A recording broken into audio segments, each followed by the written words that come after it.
Hey guys, my name is Esther Michaelitz and I'm a fashion and beauty influencer based in St. Paul, Minnesota. I moved to St. Paul in 2016 and now I live here with my husband Ryan and my corgi Winslow, who will probably pop into this video at some point. I've thought about starting a YouTube channel for a long time. I've done Instagram basically since it became a thing.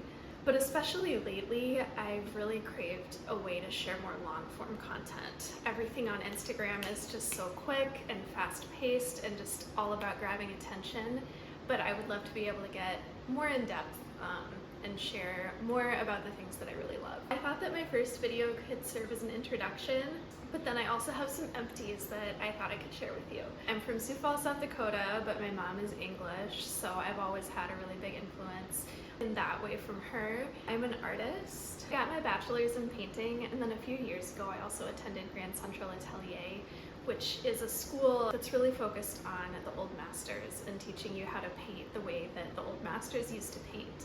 And that was something I had never experienced, nothing even close to that in my college degree. So it was just so exciting to be able to do that schooling and learn so much and finally start to be able to create the kind of art that I wanted to make, that I've wanted to make for my whole life. Up until a couple years ago, I had run my own business. I started it in 2015 and I mostly did tattoo design. And then that kind of transitioned into wedding invitations, and then from there branding design. I also opened an online shop where I sold prints of my work. I decided to really scale back my business shortly after the pandemic. I just found that similar artists were so much more successful when they were creating something really trend-based. So a particular color palette or a particular subject that would look really good in an interior. There's nothing wrong with that. It's just not what I was personally interested in doing. I was feeling all this pressure to keep up with trends because I was sharing my work on Instagram and trying to get clients. And yeah, I don't know, it was just really stressful, and I found that it was really hard on me because art is such an extension of yourself when people didn't want to buy what I wanted to create. And so I found that it was really taking a toll on me mentally. And when I did eventually go to Grand Central Atelier, that was just completely for me. It was to learn how to do what I wanted to do. And I didn't want to have to kind of ruin that, I guess, by putting pressure on myself to sell that work. So when I was attending, I was hoping that I could make it as like a successful fine artist, maybe get into some galleries.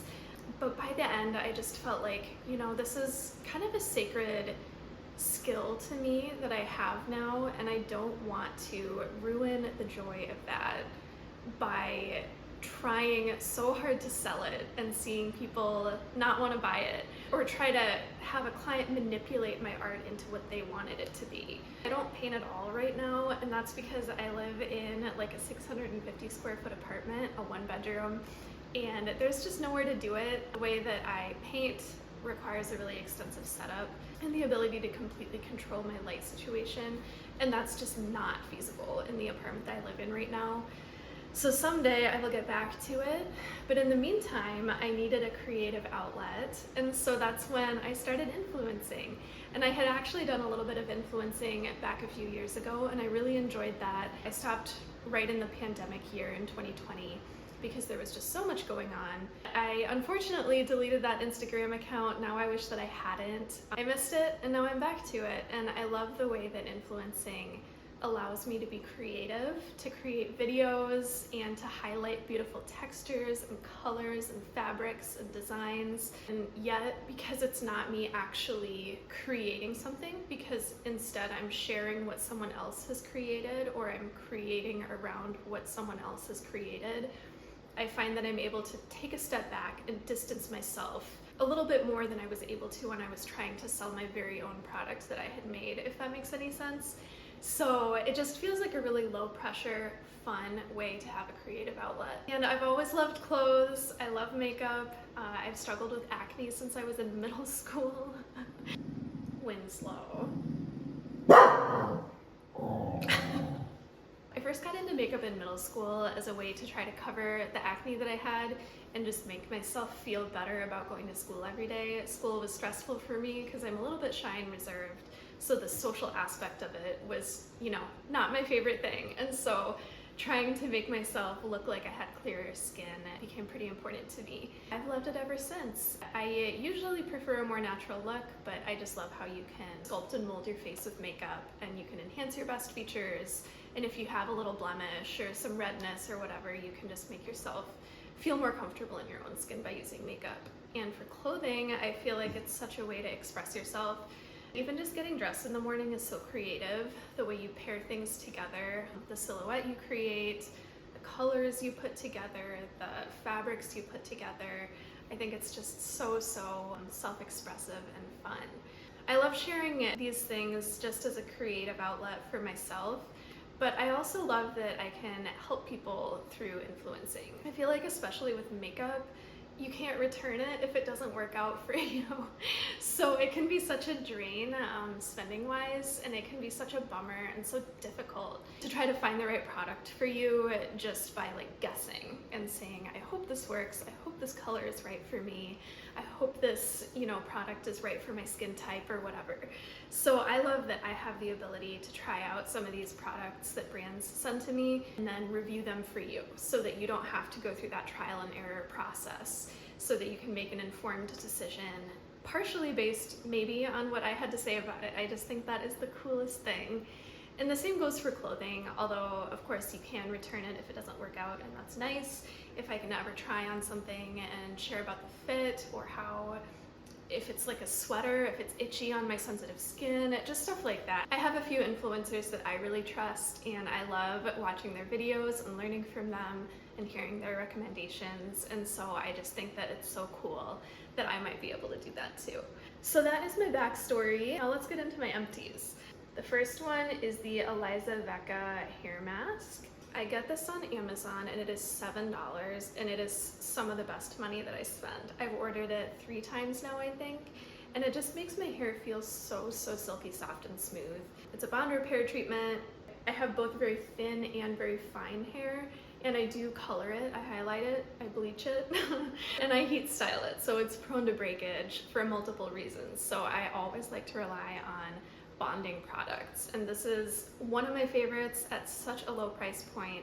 It's amazing. I think it smells great too. It's a slightly smaller bottle. Here it is next to my hand. So if you have really long or thick hair, you might go through this kind of quickly. But for me, with short, fine hair, that's not a problem. Next up, I have the Vanicream Daily Facial Moisturizer.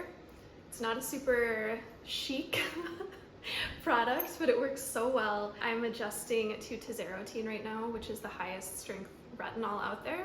So I definitely am having some dryness, some irritation, some sensitivity, and this is amazing for it. It's non-comedogenic, which is so important for my highly acne-prone skin, but it's really lightweight and also really nourishing at the same time.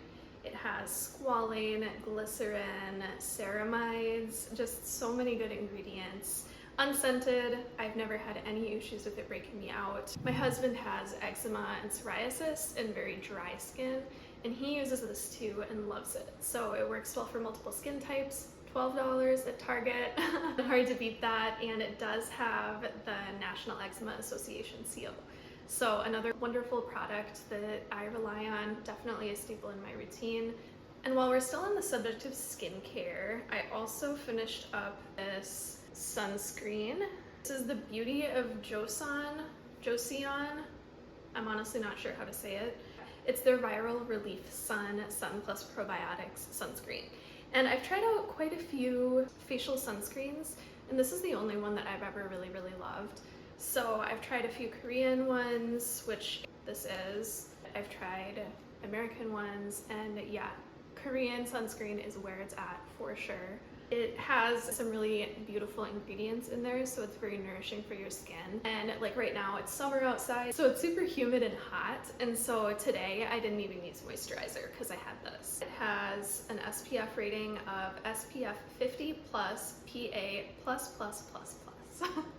So definitely great for protecting your skin. Again, it's non-comedogenic, it won't break you out. It doesn't have a sunscreeny smell. It doesn't leave a white cast. It's kind of like a fluid lotion sort of texture, so it just melts into your skin really easily. I don't feel like I'm wearing anything on my skin. It's just super lightweight. I definitely have had a hard time with finding sunscreens that don't break me out, so I was thrilled to find this. And again, my husband Ryan uses this, so it can work well for multiple skin types.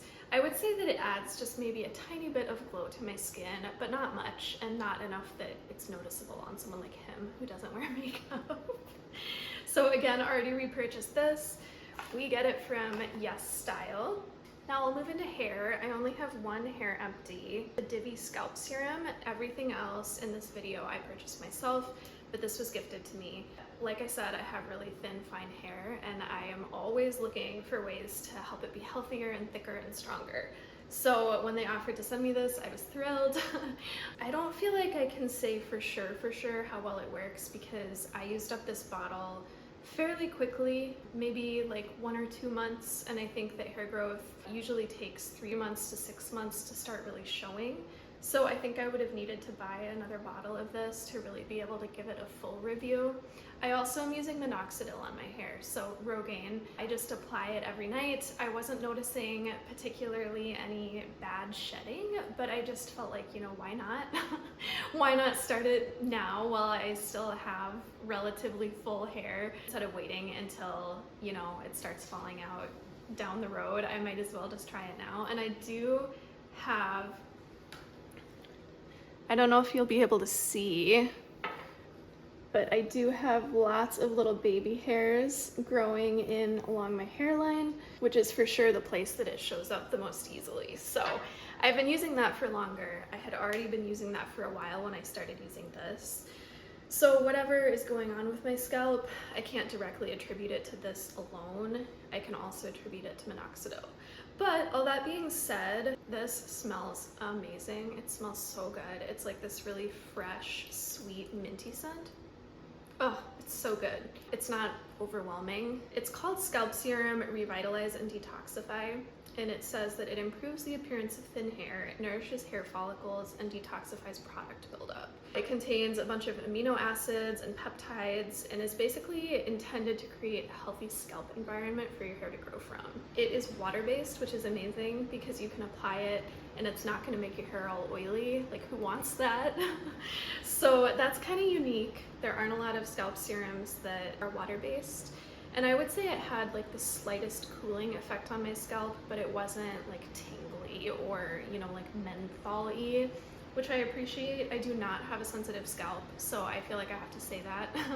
Like, I can have bleach on my scalp and be totally fine. For me, it was really comfortable. It was enjoyable to apply because it smelled so good and because it didn't leave my hair oily. I did not repurchase because this is a little pricier. I believe it's $120. And I just don't have that kind of money to spend on a product that isn't strictly necessary. If it was more affordable, I definitely would have repurchased. If you're somebody who's looking to improve your scalp health and you like kind of a more bougie luxury product, this would be a great experience for you. I did also use up this fragrance, which Phlur is one of my favorite perfume companies. They have so many amazing scents. This one came out earlier this year, and it's so good. It's kind of a fruity floral, I would say. I can't remember off the top of my head what the scent notes are, but yeah, it's just like a really fresh, kind of invigorating fruity scent that does have some floral undertones to it. It has enough kind of like floral or musky notes to not come across as youthful, but enough like bright fruity notes to not come across as like an old woman fragrance or something. I got this size just to try it out since perfume is spendier. I'm not repurchasing because I prefer their newest scent, Rose Whip, even more. I think that that one is just so good. If you're into fruity floral, give this a try. I think you'll love it. And then the final product in this video is the only makeup. It is the Armani Luminous Silk Foundation. I have it in shade 3.75, which is a fair, cool undertoned, and I have used this for years. I love, love, love it. Nothing can replace it.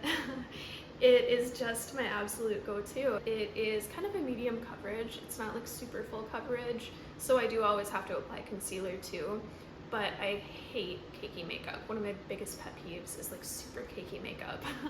So this is never ever cakey. It just really melts onto my skin and evens out the tone, removes redness, and just builds the perfect glowy skin-like base for me to then go into specific areas and apply extra coverage where I need it.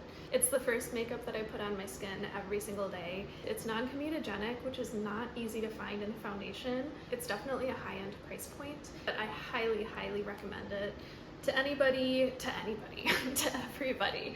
And it is so skin-like. That's the best thing about it. And that is my last empty. I repurchased everything already except for the perfume and the scalp serum. Those are all tried and trues, the perfect empties video to start off my YouTube channel. Thanks so much for being here. I really appreciate you guys. Please let me know if you have any questions. Please like this video, click subscribe. I know that'll really, really, really help out my channel. So that's it.